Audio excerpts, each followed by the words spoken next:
आज की गप्पे में शुरुआत में एक कहानी आपको सुनाना चाहता हूँ। एक कहानी जो मुझे बहुत पसंद है, मेरी ज़िंदगी के बहुत करीब रही। आप सुनिएगा, आपको अच्छी लगेगी।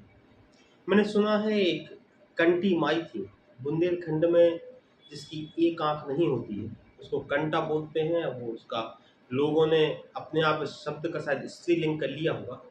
तो माँ थी, उनकी एक आँख नहीं थी, तो लोग उनको मोहल्ले में कंटी माई कहते थे। कंटी माई का एक बेटा था। वे विधवा थी, उनका एक बेटा था जो पढ़ने लिखने में बहुत होशियार था, हमेशा क्लास में फर्स्ट आता था। कंटी माई अक्सर उसको लेके सुबह सुबह स्कूल भेजने जाती थी। लेकिन हमारे इलाके में एक बहुत ही गंदी परंपरा है वो कि आप सुबह सुबह निकले और किसी अंधे आदमी को देख लें तो उतना बुरा है, उसको नहीं माना जाता। लेकिन आप सुबह सुबह किसी ऐसे व्यक्ति को देख लें जिसकी एक ही आंख हो, जिसको कनवा बोलते हैं या कंटा बोलते हैं चालू भाषा में, वो बहुत अजगुन माना जाता है। तो कंटी माई जब अपने बेटे को सुबह-सुबह स्कूल भेजने जाती थी, तो बहुत से लोग उन्हें देखकर रास्ता बदल लेते थे, कई बार मुँह पलट लेते थे, अपना चेहरा बदल लेते थे। यानी कुल मिला के बहुत ही अपमानजनक होता था कंटी माई के लिए, सुबह-सुबह जो लोग उनके साथ व्यवहार करते थे। लेकिन वे अपने बेटे से इतना ज़्यादा प्रेम करती थी कि उस अपमान को सहन करती थी, इस खून का घूँट पीती थी और रोज़ अपने बेटे को स्कूल तक पैदल भेजने जाती थी। धीरे-धीरे बच्चा समझदार होने लगा तो उसको ये व्यवहार अटपटा लगा।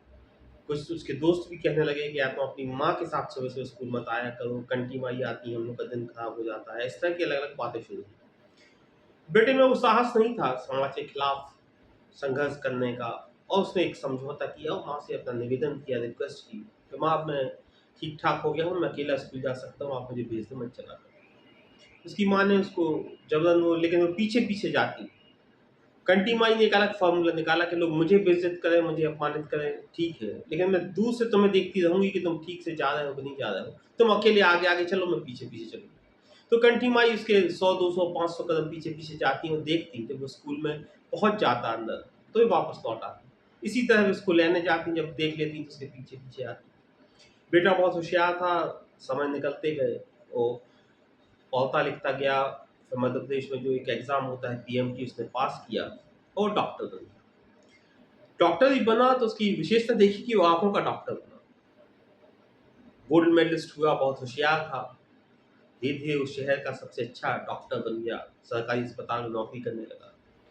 उसको एक कन्या से प्रेम हो गया, वो भी आँखों की डॉक्टर थी। तो दोनों लोग आँखों के डॉक्टर हो गए। उन्होंने सोचा कि जब पति-पत्नी दोनों अगर एक ही विधा के होते हैं, तो आजकल एक नई फैशन चली है नर्सिंग होम खोलने की। उनको लगता है कि इस विधा से ज़्यादा जल्दी, ज़्यादा तेज़ी से पैसे कमाए जा सकते हैं। उसमें बहुत सारी और भी चीज़ें हैं जो डिस्कस करना यहाँ ज़रूरी नहीं है। लेकिन नर्सिंग होम एक कमाई का साधन आजकल माना जाता है। तो उन पति-पत्नी ने दोनों ने मिलके एक नर्सिंग होम खोल लिया, आँखों का एक अच्छा खासा अस्पताल खोल लिया। जो उनका गुरु था, जिससे वो दोनों प्रेम करते थे और जो बहुत जाने-माने डॉक्टर भी थे, तो उनने जाकर रिक्वेस्ट की अपने गुरु से, उस सीनियर डॉक्टर से, कि हम चाहते हैं कि इस नर्सिंग होम का उद्घाटन करने आप आएँ। तो नर्सिंग होम का उद्घाटन करने वो तैयार हो गए, वो आए, तो उन्होंने देखा विशालकाय नर्सिंग होम था, आँखों की बहुत अच्छी अस्पताल थी। जब उद्घाटन करने आए तो उन्होंने पूछा कि वो तुम्हारी माँ कहाँ है? कंटी माई कहाँ है? उन्होंने कहा प्रोफ़ेसर, उनको नहीं बुलाया हम लोगों ने। कहले क्यों? कहले हम लोगों की पूरी ज़िंदगी की कमाई इसमें लगी है, इतनी बड़ी अस्पताल हम लोग खोल रहे हैं। तो उसमें सब लोगों ने कहा कि कोई अशुभ चीज़, कोई अज़गुन ना हो, इसलिए उनको एक अज़गुन मानते हैं लोग। एक आँख की वो कंटी माई है, इसलिए हम लोगों ने कहा कि आप ना आएँ, उनको नहीं बुलाया हमने। तो वो प्रोफ़ेसर शांत हुआ, वो रोने लगा, उसकी आँखों से पानी बहने लगा। इतना बुज़ुर्ग प्रोफ़ेसर, लेकिन जिस तरह से वो रोया, सारे लोग देखने लगे क्या हुआ? वो कहने लगे सर क्या हुआ? बोले बेटा, अज़गुन तुम्हारी माँ नहीं है, अज़गुन तुम हो। एक आँख कानी तुम्हारी माँ नहीं है, काने तुम हो। मैं शहर में उस समय नया-नया डॉक्टर बन के आया था और तुम्हारी आँखों का इलाज मैं करता था। तुम्हारी एक आँख खराब हो गई। तुम्हारी माँ की दोनों आँखें थी। उन्होंने हमसे कहा कि अगर इस बेटे की एक आँख खराब रहे, सारे लोग इसको कनवा कहेंगे, कंटा कहेंगे और इसकी पूरी ज़िंदगी इसको अपमानित करेंगे। तो आप एक काम करो कि मेरी एक आँख निकाल के इसको लगा दो, ताकि इसकी दोनों आँखें साबित रहें और इसको कोई अज़गुन ना हो। तो वो ऑपरेशन मैंने किया था। तुम्हारी माँ की दोनों साबित आँखों में से एक अच्छी आँख निकाल के मैंने तुम्हें लगा दी थी। तो कनवा या कंटी माई तुम्हारी माँ नहीं है, अज़गुन तुम्हारी माँ नहीं है, अज़गुन तुम हो। कहीं ऐसा तो नहीं कि हमारी ज़िंदगी में भी रोज़ ऐसा ही हो रहा है कि असगुन हम खुद हैं, कंटे हम खुद हैं और सोच किसी और के लिए रहे हैं, दोषारोपण किसी और के लिए कर रहे हैं। अक्सर हम रोज़ ये बात कहते हैं कि हमारी हर असफलता इसलिए है क्योंकि सारी किस्मत खराब है। हम इसलिए दुखी हैं, इसलिए परेशान हैं कि हमारी भगवान ने हमारी किस्मत अच्छी नहीं की। हम अच्छे आदमी, पढ़े लिखे आदमी इसलिए नहीं बन पाए क्योंकि माँ बाप ने हमें सहयोग नहीं किया।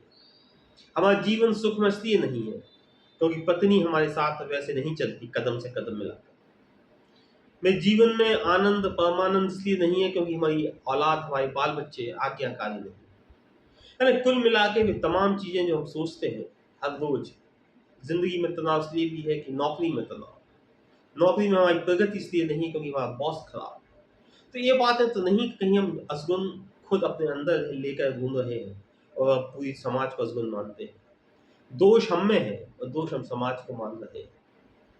आज सोचिएगा ज़रूर, इस बात पर विचार ज़रूर करिएगा। मैंने कहा था कि गप्पों में मैं तनाव वाली बातें नहीं करूँगा, लेकिन ये बात मुझे याद आ गई। कई बार ज़िंदगी में शांति के लिए लोग कहते हैं कि हिंसा करनी पड़ती है। इसीलिए कई बार ज़िंदगी में अच्छे मज़े से रहने के लिए कई बार गंभीर भी होना पड़ता है। हमें ज़िंदगी के प्रति गंभीर होना है, हमें ज़िंदगी में गंभीर नहीं होना है। इसलिए इस बात को सोचिएगा ज़रूर और बताइएगा आपको कैसा लगा। बहुत-बहुत नमस्कार।